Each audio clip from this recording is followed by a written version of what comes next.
Assalamualaikum warahmatullahi wabarakatuh.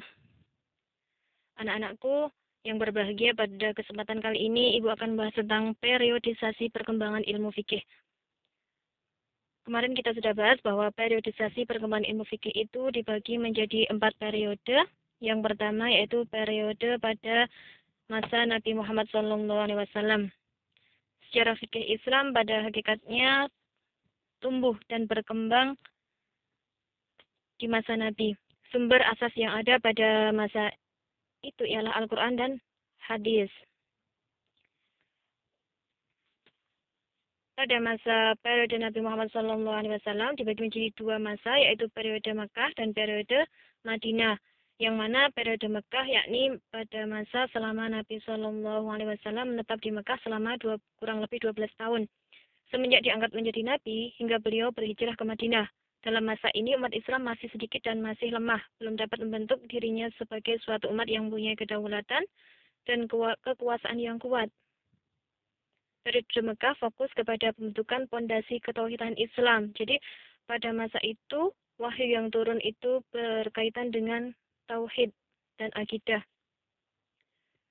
Terus lanjut ke periode Madinah, yaitu ketika Nabi berhijrah ke Madinah dan menetap kurang lebih selama 10 tahun sampai beliau wafat.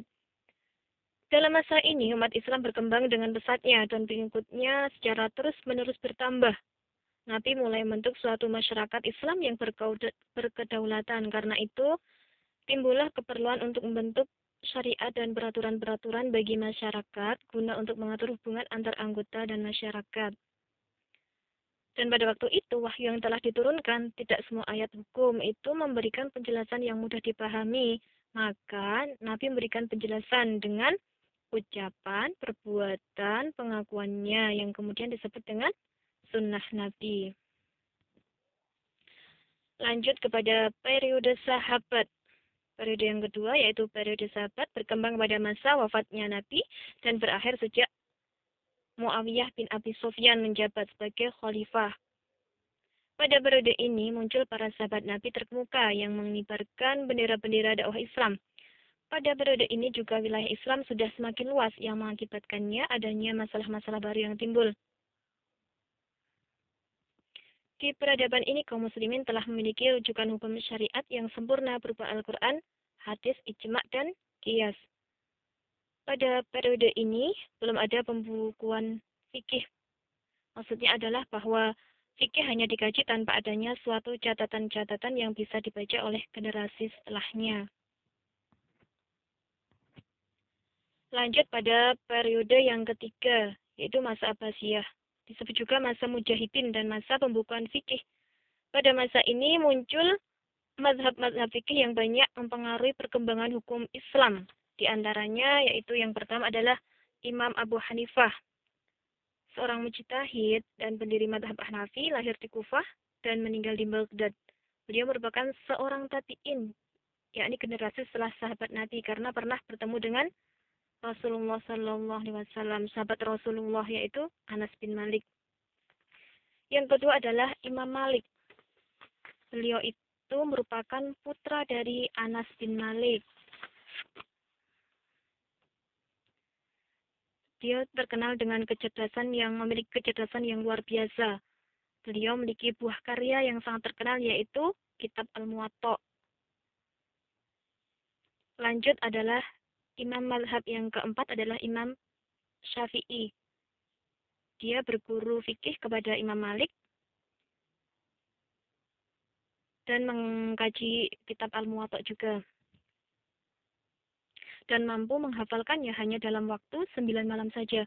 Setelah dewasa, dengan segala ilmu yang telah ia pelajari, ia mulai berijtihad.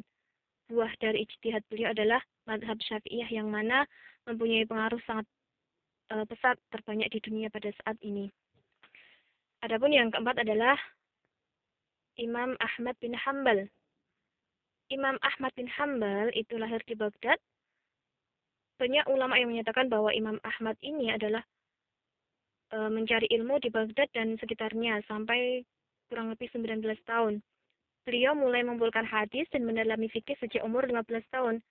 Ketika Imam Syafi'i tinggal di Baghdad, Imam Ahmad bin Hanbal rajin mengikuti halakohnya Sehingga karena kedalaman ilmu fikih yang dimiliki oleh Imam Ahmad bin Hambal, Imam Syafi'i pun memuji sosok Imam Ahmad bin Hambal dengan dengan tutur kata beliau. Beliau mengucapkan, aku keluar dari Irak dan tiada kutemui orang yang lebih mumpuni ilmunya dan zuhud dibandingkan Ahmad bin Hambal. Ia itu terkenal digambarkan para muridnya sebagai pribadi yang wirai, santun dan ramah.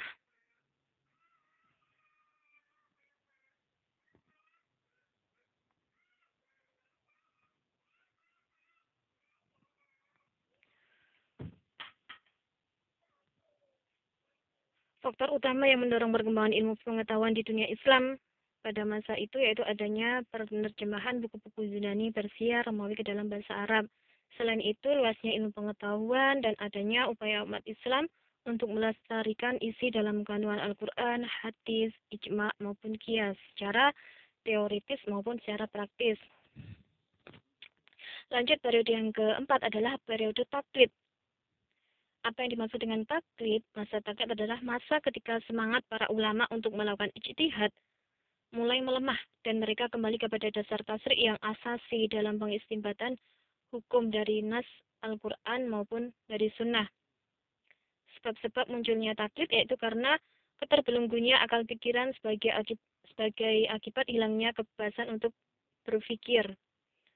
Selain itu, para ulama pada saat itu kehilangan kepercayaan diri untuk berijtihad secara mandiri. Kiranya itu sejarah yang dapat Ibu sampaikan tentang periodisasi perkembangan ilmu fikih.